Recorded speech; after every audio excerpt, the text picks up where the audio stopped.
प्रकृतीचा हा सदाबहार वर्षाव खास तुमच्या या सदाबहार परफॉर्मन्स साठी। क्या बात है, सुंदर परफॉर्मन्स झाला तुम्हा तिघांचा। ज्या भरत जाधवला आपण आज सुपरस्टार भरत जाधव म्हणून ओळखतो त्याची सुरुवात महाराष्ट्राची लोकधारापासून झाली। तुझा अनुभव सांगशील?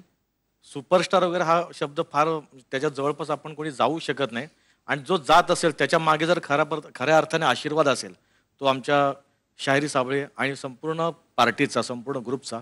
शाहिरी साबळे हे आमच्यासाठी आमचे आजोबा आहेत, बाबा आहेत, आजोबा आहेत किंवा खापर पणजोबा असं आपण म्हणू, कारण त्या माणसाकडे इतकं विराट आहे ज्यातलं थोडं ज्ञान आम्ही घेऊन जरी पुढे गेलो तर आम्हाला असं वाटतं की त्यांच्या आशीर्वादावर आम्ही चालतो असं वाटते। नुसते शाहिरी साबळे आणि पार्टीने तर शाहिरी साबळे आणि संपूर्ण परिवार ह्या लोकांचं मी इतकं ऋणी आहे की त्यांनी इथपर्यंत आणून ठेवलंय। त्यामुळे माझ्यासाठी फार ते मोठं आहे, महत्त्वाचं आहे। आणि ज्या लोकधारा तुम्ही अगदी असं मॉपला बसून वगैरे कोरसला उभा असायचो वगैरे, तर मला कधी असं वाटलं नव्हतं की मी कधी स्टेजवर येईन। माझ्या लोकधाराने मला खऱ्या अर्थाने स्टेजला, आणि तो स्टेज करत करत आज चित्रपटात आलो। तुझ्या डोळ्यातले अश्रू बरंच काही सांगतायत भरत, निर्विवादपणे। आज मला वाटतं बऱ्याच वर्षांनी हे तिघं पुन्हा एकदा एकत्र आपल्याला स्टेजवर काम करताना दिसत आहेत। मला केदार आणि संतोष तुम्हालाही विचारायचंय, आज इतक्या वर्षानंतर तुम्ही तिघं एकत्र आलायत, काय अनुभव आहे, त्या जुन्या आठवणी काय आहेत, ह्या सुद्धा जाणून घ्यायला आवडेल.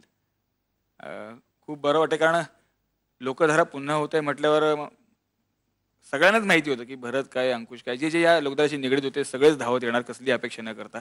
कारण लोकधारा हे मी तर म्हणे एक विद्यापीठ आहे, यातून महाराष्ट्राची लोककला काय ही आम्हाला कळली. नाहीतर आम्हाला खरंच कळलं नसतं की वासुदेव काय असतो, गणगवळण काय असते, तमाशा म्हणजे तमाशा एक वेगळं चित्र डोळ्यासमोर होतं की तमाशा म्हटलं की तो त्याला नाकं मुरडली जायची, असं काही ते वेगळं चित्र डोळ्यासमोर होतं. पण जेव्हा लोकधारामध्ये आलो तेव्हा महाराष्ट्राची एकूण एक कला आम्हाला कळली. आणि दुसरी गोष्ट अशी आहे की ते दिवस असे होते की त्या दिवसात आम्हाला कुठला स्ट्रगल असा वेगळा करावा लागला नाही. ते स्ट्रगलचे दिवस आम्ही इतके एन्जॉय केले की ते दिवस कसे गेले, कधी आमची जसं भरत मला त्यामुळे ध्यानीमनी नव्हतं की आम्ही स्टेजवरून काम करू किंवा टी व्हीवर जाऊ किंवा चित्रपटात काही करू, असं काही कोणाच्याही ध्यानीमनी नव्हतं. फक्त स्टेजशी निगडीत राहण्यासाठी जे काही करता येईल, मग भरत म्हणाला त्याप्रमाणे आम्ही मॉबमध्ये पण उभे असायचो, पडदेही बांधायचो, कुठे टाळ घेऊन वाजवायला बस, नंतर डान्स करायला लागलो. नंतर काही दिवसांनी केदार एक दिवस म्हणाला की आपण एकांका करूया. ती एकांका आम्हाला आठवली तर आम्हाला हसलेत, आम्ही काय केलं होतं, जे सुचलं ते आम्ही केलं होतं. पण ह्याशी निगडीत राहून हळूहळू करता करता करता बाबांना ऑब्झर्व करतो, त्यांच्यावर जे काही सहकारी त्यांचे काम करायचे त्यांना ऑब्झर्व करता करता कळत गेलं की अच्छा हे असं असतं तसं असतं. त्यामुळे हे एक विद्यापीठ आहे आणि त्या विद्यापीठातलं जे काही शिक्षण आम्ही घेतलंय त्या शिक्षणाच्या जोरावर म्हणा, त्या शिदोरीवर आम्ही आतापर्यंत आहोत आणि पुढे जात राहू. केदार, मला फक्त एकच मनापासून वाटतं की मी त्या घराण्यात जन्माला आलो म्हणून मला लोककला फार जवळून बघायला मिळाली. म्हणजे मग मग संबंधित फक्त लोकधारामध्ये जी लोक होती त्यांनी पण ती सगळी आत्मसात केली. शाहीर साबळे, त्यांचा संपूर्ण परिवार, त्यांच्या दोन्ही मुली चारुशिला, वसुंधरा, माझी आई यशोधरा, मामा देवदत्त, या सगळ्यांनी जे काही लोककलेसाठी केलं ते आमच्यापर्यंत पोहोचलं. आणि मग आज जर भरत, मी, संतोष, आम्ही इंडिव्हिज्युअली आम्ही काम करतोय, लोकांना माहिती आहोत, तर मग कुठे ना कुठेतरी ती एक गोष्ट असते ना की आपल्यापर्यंत तो ठेवा आला, तो आता जर मी लोकांपर्यंत पोहोचू शकलो नाही पुढच्या पिढीपर्यंत, मग आपण कमनशिबी आहोत.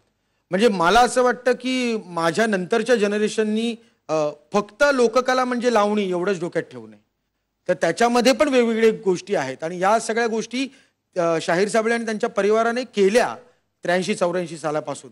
पण 96 नंतर ते सगळं थांबलं होतं.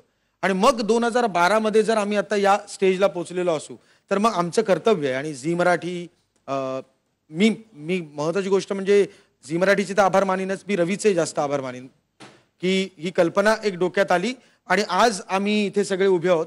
आणि आम्हाला आनंद होतोय की एक तर सगळे जुने दिवस आम्हाला आठवत आहेत, पण काहीतरी आम्ही देतोय लोकांना, याचा जास्त आनंद आहे. क्या बात आहे. जोरदार टाळ्या एकदा या तिघांसाठी.